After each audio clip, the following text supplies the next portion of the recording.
शिव स्वरूप सदगुरु का सतत स्मरण, यह हमारी आज की आध्यात्मिक चर्चा का विषय।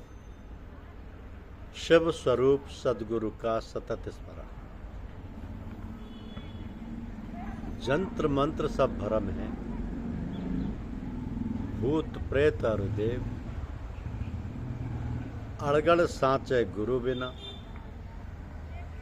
कैसे पावे भेव। अड़गड़ यही संसार में, विष और अमृत दोय,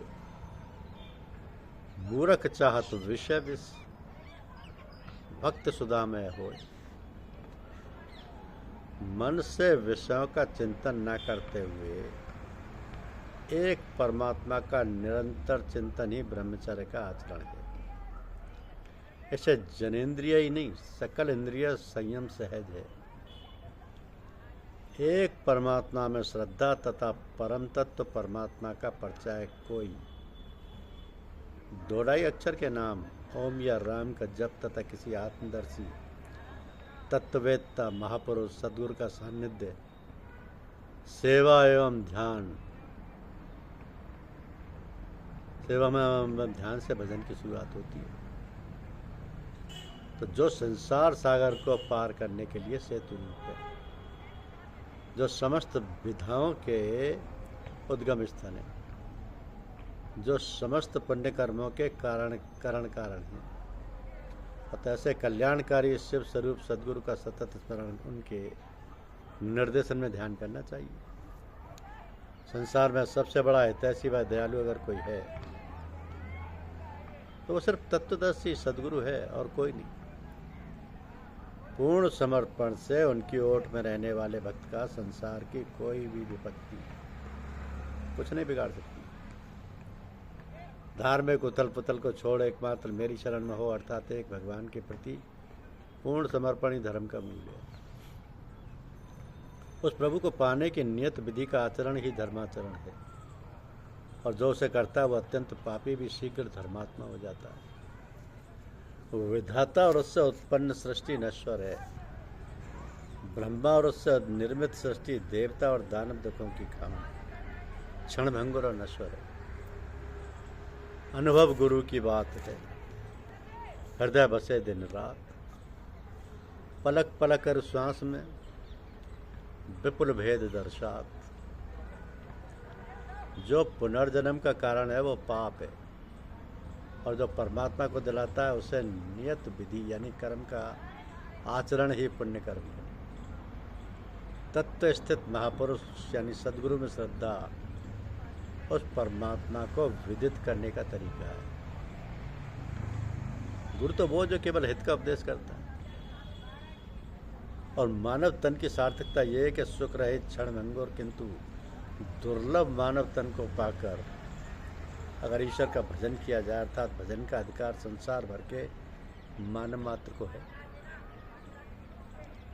वो ईश्वर सर्वसमर्थ सदा रहने वाला परमात्मा मानव के हृदय में स्थित है। संपूर्ण भावों से उसकी शरण में जाने का विधान है, जिससे शाश्वत धाम सदा रहने वाली शांति की प्राप्ति होती है।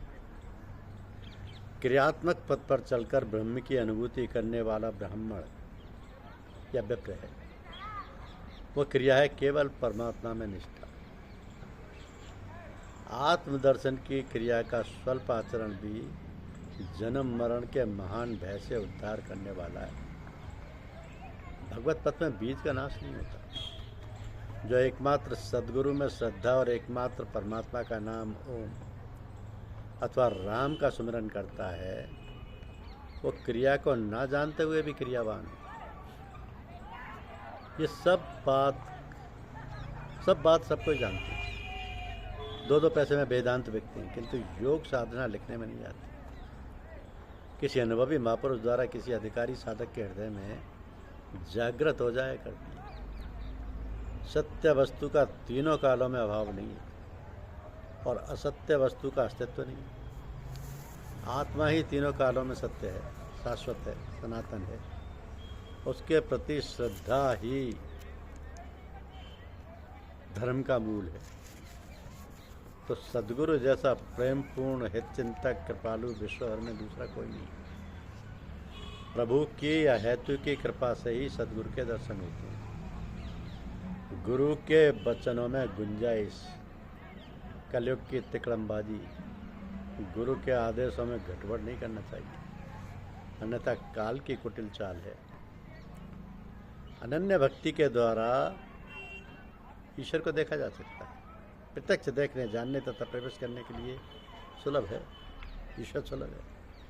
विश्व में प्रचलित संपूर्ण विचारों के आदि उद्गम स्थल भारत के समस्त आध्यात्म और आत्मस्थिति दिलाने वाले संपूर्ण शोध के साधन क्रम का स्पष्ट वर्णन गीता में है, जिसमें ईश्वर एक पाने की क्रिया एक तथा परिणाम एक है। वो है प्रभु का दर्शन, भगवत स्वरूप की प्राप्ति और काल से अतीत अनंत जीवन। तो गीता के ही एकेश्वरवाद को विश्व की विविध भाषाओं में मूसा, ईसा तथा अनेक सूफी संतों ने फैलाया। भाषांतर होने से पृथक पृथक प्रतीत होती हैं, किंतु सिद्धांत गीता के ही। अतः गीता मानव मात्र का अतर्क्य धर्मशास्त्र है। गीता के अनुसार एक ही प्राप्त करने योग्य देव है, आत्मा ही सत्य है, सिवाय आत्मा के कुछ भी शाश्वत नहीं। और महान योगेश्वर ने कहा कि अर्जुन, ओम यानी अक्षय परमात्मा के नाम का जाप कर और ध्यान मेरा धर। एक ही कर्म है। गीता में वर्णित परमदेव एक परमात्मा की सेवा, उन्हें श्रद्धा से अपने हृदय में धारण करो। भगवान श्री कृष्ण के हजारों वर्ष पश्चात परवर्ती जिन महापुरुषों ने एक ईश्वर को सत्य बताया, गीता के ही संदेश बाहर की। ईश्वर से ही लौकिक पारलौकिक सुखों की कामना, ईश्वर से डरना, अन्य किसी को ईश्वर न मानना, यहाँ तक कि सभी महापुरुषों ने बताया, किंतु ईश्वरीय साधना, ईश्वर तक की दूरी तय करना, अनामय परमपद प्राप्त करना, ये केवल गीता में सांगोपांग क्रमबद्ध सुरक्षित है। धन्यवाद।